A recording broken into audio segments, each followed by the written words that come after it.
தோழா, கொஞ்சம் காது கொடுத்து கேள். என்னைப் போல் நீயும் சிந்திப்பாய் எனில் இது உனது வாக்கும் ஆகும். வாக்கு. ஆம், இன்றைய தேதியில் அது ஒரு பயனில்லா செல்லாத காசு. நமக்கு விருப்பமில்லை என்றாலும் பலர் விரும்பும் ஒருவன் எப்படியும் பதவியேற்பான். எதிர்ப்பை பதிவு செய்ததாய் எண்ணி நம்மால் நோட்டாவில் போடப்படும் எல்லா ஓட்டும் வெறும் எண்ணிக்கையோடு மட்டுமே நின்று போகும். நம்மை போல் ஒத்த கருத்துடைய மக்களின் எண்ணிக்கை அதில் தெரியும் என்பது மட்டுமே நமக்கான ஒரே ஆறுதலாய். சகிப்புத்தன்மையில் பழகிய நாம் வழக்கம்போல் அனைத்தையும் சகித்துப் போவோம். ஓட்டு வாங்கியவன் ஒருபோதும் நமக்கு நன்மை செய்வதில்லை. ஒரு நாள் கூத்தாய் கொண்டாடி மகிழ்வான். ஆட்சி கிடைத்துவிட்டால் அடுத்த கணம் நம்மை மறப்பான். ஆட்சி கட்டிலில் ஏறியவன் அடுத்த கணமே அங்கே அரசியலும் செய்வான், பலர் அமைதியை கெடுக்கும்படி.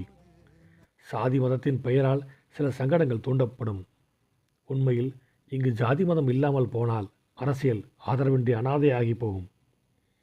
ஆண்டவனை வைத்துத்தான் இங்கே அநேகரின் அரசியலே. சிறுபான்மையோ பெரும்பான்மையோ ஓட்டு தேடும் மனப்பான்மைக்கு இங்கு எதுவும் ஒரு பொருட்டல்லவே.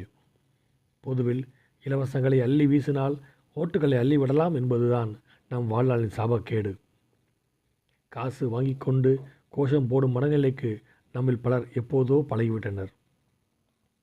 அடுத்த வேளை உணவுக்கும் அன்றாட செலவுக்கும் அல்லாடும் அவர்களுக்கு அரசியல் கூட்டங்கள் கொஞ்சம் உதவும் ஆதாயமாய்.